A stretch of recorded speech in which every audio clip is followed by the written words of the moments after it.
tanpa pandang sayang, yang maha pengasih tanpa pilih kasih, sehingga kita semua dapat bertemu di tempat ini, di arena lomba pidato dalam rangka Hari Amal Bakti ke-77 Kementerian Agama Republik Indonesia tingkat Provinsi Gorontalo yang dilaksanakan di kota Gorontalo. Dewan juri yang terhormat, hadirin yang berbahagia, judul pidato saya pada kesempatan kali ini adalah merawat keberagaman Indonesia. Hadirin, Indonesia itu adalah negara yang besar dan beragam. Dia terdiri dari bermacam suku bangsa, adat istiadat, bahasa, ras, agama, dan lain sebagainya. Kalau hanya berbicara tentang pulau, Indonesia memiliki 17.504 pulau. Kalau hanya berbicara tentang suku bangsa, Indonesia memiliki 1.340 suku bangsa.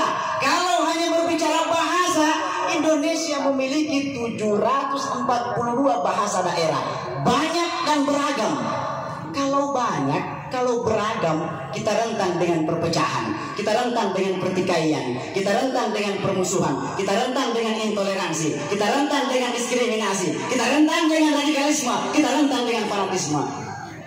Kalau kita tidak segera mencari jalan keluar untuk menyatukan keberagaman ini, maka ini akan menjadi bom waktu yang entah kapan saja akan meledak.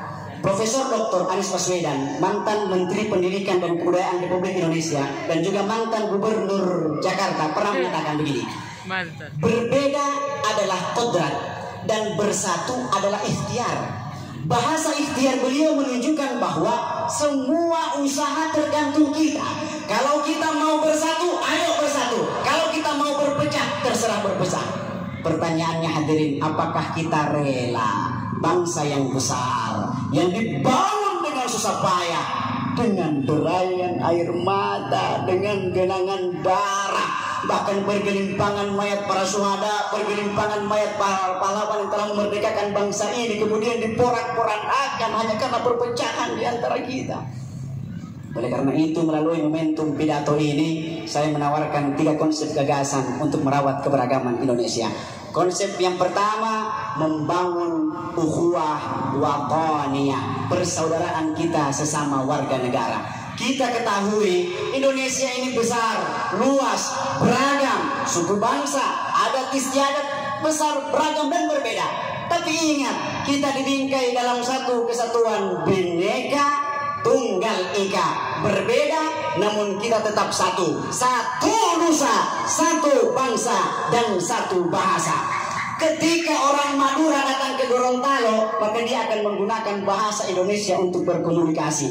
Ketika orang Bali datang ke Pulau Kalimantan, maka dia akan menggunakan bahasa Indonesia untuk berkomunikasi. Ketika orang Jawa datang ke Sumatera, dia akan menggunakan bahasa Indonesia untuk berkomunikasi.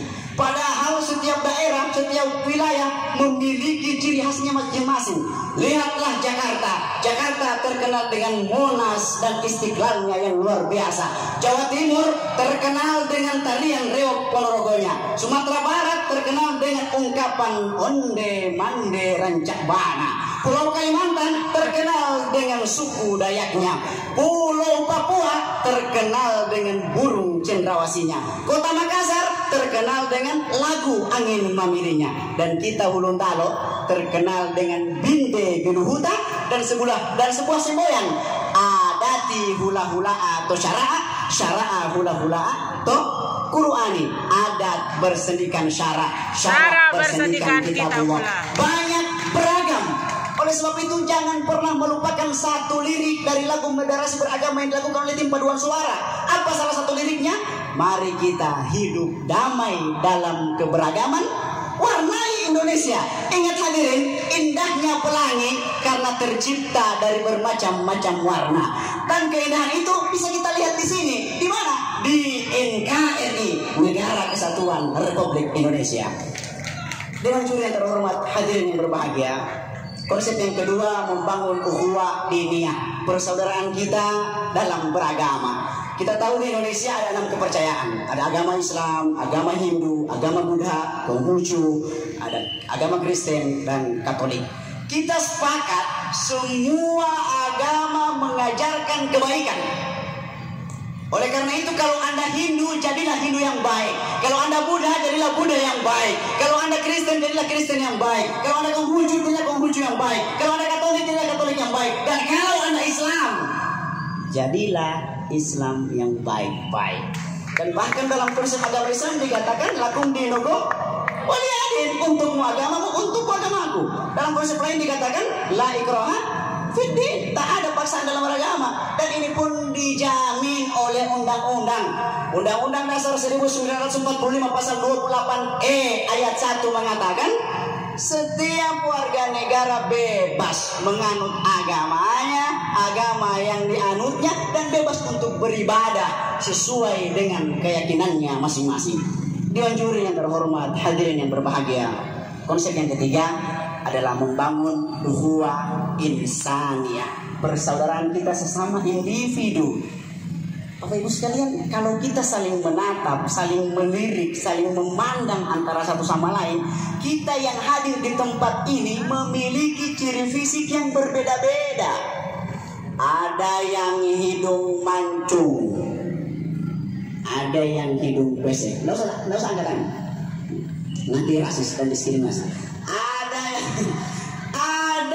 yang rambutnya ikal berderai, ada yang keriting keribau. Ada yang kulit hitam, ada yang kulit putih. Bahkan sekarang sudah bukan kulit putih, sekarang itu kulit glowing dengan bermacam-macam merek yang terkenal. Terkena sinar matahari langsung mengkilat, silau kalau memandang. Kalau terkena merkuri silau langsung. Tetapi ini bukan ajang untuk membanggakan dan menyombongkan diri. Karena apa? Karena kita berasal dari Nabi Adam dan Siti Hawa yang satu. Kita dari satu sumber. Maka tak perlu berdebat. Contoh kasus lain misalnya, ketika seorang ibu akan melahirkan anaknya, anak dalam kandungan itu tidak pernah meminta untuk dia dilahirkan di mana. Saya mau lahir di sini, tidak ada. Kapan dan di mana, sudah datang waktunya, sudah tiba saatnya, pasti anak itu akan keluar. Tak pernah dia meminta, "Mak, lahirkan aku di Arab karena orang Arab hidungnya mancung-mancung. Lahirkan aku di Korea karena orang Korea kulitnya putih-putih, wanitanya cantik-cantik. Lahirkan aku di Argentina karena Argentina juara Piala Dunia. Jangan lahirkan aku di Jerman karena baru-baru main fase grup so kalah." Tak bisa kita memilih. Tak boleh kita memilih. "Mak, saya tidak mau lahir di Indonesia." Kenapa? Pemudanya pemecah persatuan. Kenapa? Coba lihat ketika ada pemuda yang berjalan, coba tanya kalau dia ke kanan, "Hei, mau kemana?" Apa yang dia jawab? Kamu nanya, kamu bertanya-tanya. Ini bahasa pemecah umat, pemicu perpecahan. Susah. Saya tak mau lahir di sana. Saya mau lahir di Gorontalo saja. Kenapa? Orang Gorontalo toleransinya besar. Kok bisa? Kita bisa buktikan. Belum lama ini kita sempat viral dengan ungkapan 2 hari pangana, 2 hari pakita. Ini ungkapan toleransi paling tinggi kalau menurut saya. Dia bertoleransi bukan hanya tentang kepercayaan dan keyakinan, bahkan tentang perasaan. Caranya bagaimana? Sentuhlah dia tempat di hatinya, maka dia akan menjadi milik untuk selamanya. Ada teh Fajar. Saling bersatu dan saling menghargai. Almarhum Kiai Haji Lukman Katili, mantan Khotib Bonebolano, pernah berkata, hanya orang-orang yang berharga yang dapat menghargai orang lain, dan hanya orang-orang hina yang hanya dapat menghina orang lain. Oleh sebab itu mari kita saling menghargai dan saling bertoleransi antara satu sama lain. Dewan juri yang terhormat, hadirin yang berbahagia, sebagai kesimpulan dari pidato saya, yang pertama, untuk merawat keberagaman Indonesia ini, mulai saat ini mari kita samakan langkah, seragamkan gerak, satukan persepsi, berdiri sama tinggi, duduk sama rendah, berat sama dipikul, ringan sama dijinjing. Perbedaan jangan sampai melahirkan perpecahan, namun dengan perbedaan kita harus saling melengkapi, menghargai antara satu sama lain. Yang kedua, mulai saat ini kita harus menyadari bahwa kita semua bersaudara. Wahai saudara-saudaraku suku Sunda, urang sadayana saderek. Wahai saudara-saudaraku suku Betawi, kita semuanya bersaudara. Wahai saudara-saudaraku orang Aceh, gentanyo Bandung masodara, barne pake-pake. Wahai saudara-saudaraku orang Madura, sampean kabeh sadijena satareta. Wahai saudara-saudaraku orang Papua, napiri kabeh oser, ipar-ipar, pace-pace, nobe-nobe, katorang semua bersaudara. Wahai saudara-saudaraku masyarakat Bengkulu, wahai adik sanak segalo, mari kita jaga persatuan dan kesatuan. Kita kok keluarga, tobo-tobo kita kalau. Wahai saudara-saudara masyarakat Buol, kita tanda nio moto libutan. Wahai saudara-saudara orang Manado, orang semua bersaudara. Kong baku sayang. Woi, mengutato tuhulon talo. Ito boti muhutato. Poto heta buhuta wawalama. Tinipo wawtogulao. Kita berkumpul persatuan dan berkumpul bersamaan untuk mewujudkan baldatun tayyibat warabun ghafur di negeri yang kita cintai. Demikian yang dapat saya sampaikan, mudah-mudahan bermanfaat. Hidup sendirian tanpa kekasih. Cukup sekian dan terima kasih. Assalamualaikum warahmatullahi wabarakatuh.